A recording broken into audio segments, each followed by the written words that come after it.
আসসালামু আলাইকুম ওয়া রাহমাতুল্লাহি ওয়া বারাকাতুহু। আশা করি সকলে সুস্থ এবং ভালো আছেন। আমিও আপনাদের দোয়ার বদৌলতে সুস্থ এবং ভালো আছি। আপনারা যাতে সুস্থ এবং ভালো থাকেন আমি সর্বসময় এই দোয়াই করি। এখন আমরা কিন্তু পড়ব তাসদীদ যুক্ত অক্ষরের উদাহরণের। 3 অক্ষরের আমাদের কিন্তু হয়ে গেছে। এখন আমরা পড়ব 4 অক্ষরের উদাহরণটি। ইয়া, শিন, বা, হা। বায়ে তসদিদ আছে। ইয়া পেশ ইউ, শিন, বা, জাবার শাব। কারণ তাসদিদ আল অক্ষরকে দুইবার পড়তে হয়, একবার আগের অক্ষরের সঙ্গে, মানে এই যে শিন আছে তার সঙ্গে একবার, আর একবার বাগে। সিন, বা, জাবার শাব, ইউসাব, ইউসাব, বা, জেরে বি, ইউসাব বি, ইউসাব বি।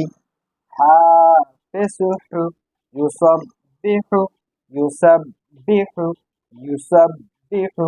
ইয়া পেশিয়ু, সিন, বা, জাবার শাব, ইউসাব, বা, জেরে বি, ইউসাব বি। হা পেশুহু, ইউসাব বিহু, ইউসাব বিহু, ইউসাব বিহু।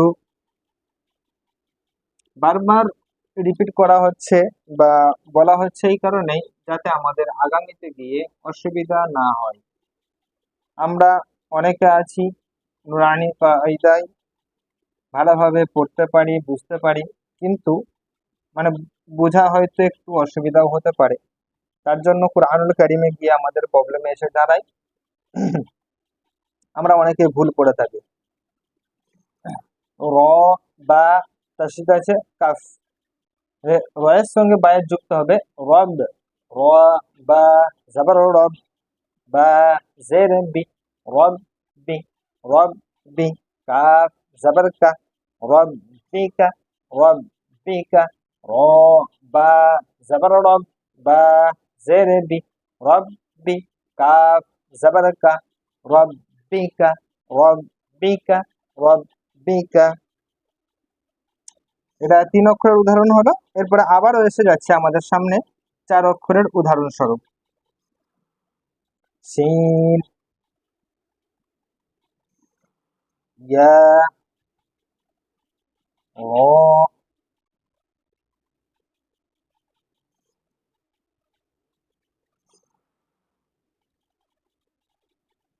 তা। ইয়ায়ে তাসদীদ আছে। তাসদীদটা আগে এই কারণে দেওয়া হচ্ছে, আমাদের না হলে রিডিং করতে গিয়ে বা পড়তে গিয়ে অসুবিধা হবে, ওই জন্য আগে তাসদীদটা দেওয়া হয়ে যাচ্ছে। শিনে পেশ আছে, তাহলে শিন, ইয়া পেশ, সুই, সুই। ইয়া জের ই, সুই, ই, সুই, ই। তায়ে সুকুন বা জজম আছে। র, তা, জাবার রত, সুই, এরত, সুই, এরত, সুই, এরত। শিন, ইয়া পেশ সুই, ইয়া জের ই, সুই, ই।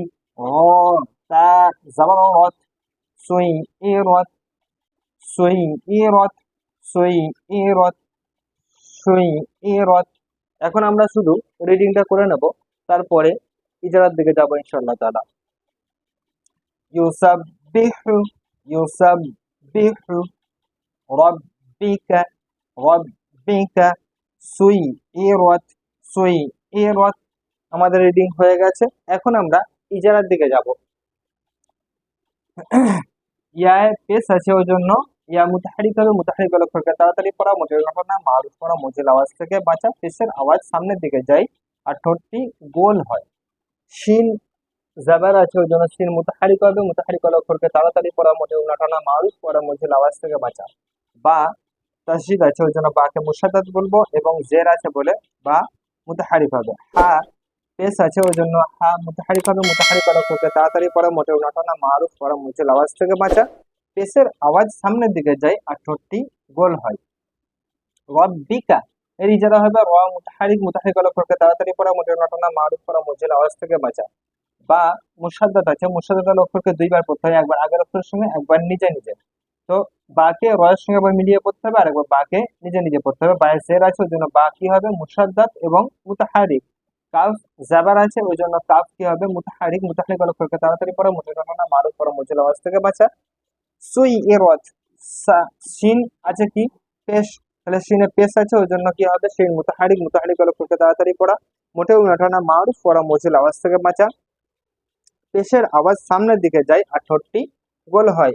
ইয়ায়ে তাসজিদ আছে ওই জন্য ইয়া মুসাদ্দাত হবে, আর জের আছে বলে ইয়া মুতাহারিক হয়ে যাবে। মুসাদ্দাত হলো অক্ষরের আওয়াজ কিন্তু একটু শক্তভাবে হয়, আর একে দুইবার পড়তে হয়, একবার আগের অক্ষরের সঙ্গে মানে ইয়াকে সিনের সঙ্গে আবার মিলিয়ে পড়তে হবে, আর একবার ইয়ার সাথেই নিজে নিজেই পড়তে হবে। জের আছে ওই জন্য মুতাহারিক আছে, তাহলে মুসাদ্দাত এবং মুতাহারিক। র জাবার আছে তাহলে কি হবে র মুতাহারিক। মুতাহারিক হলো খুব তাড়াতাড়ি পড়া, মুজের ঘটনা মারুফ পড়া, মুজের আওয়াজ থেকে বাঁচা। তা শাকিন আছে তাহলে তা শাকিন বলবো, মানে সুকুন বা জজম আছে তাই ওই জন্য তাকে শাকিন বলবো। শাকিন যুক্ত অক্ষরকে পূর্বের অক্ষরের সঙ্গে মিলিয়ে পড়তে হয়, মানে রয়ের সাথে মিলিয়ে পড়তে হয়। তো আজকে এই পর্যন্তই, আগামীতে ইনশাআল্লাহ তাআলা আরো নতুন কিছু নিয়ে আপনাদের সামনে হাজির হব। ততক্ষণ সকলে সুস্থ থাকবেন, ভালো থাকবেন।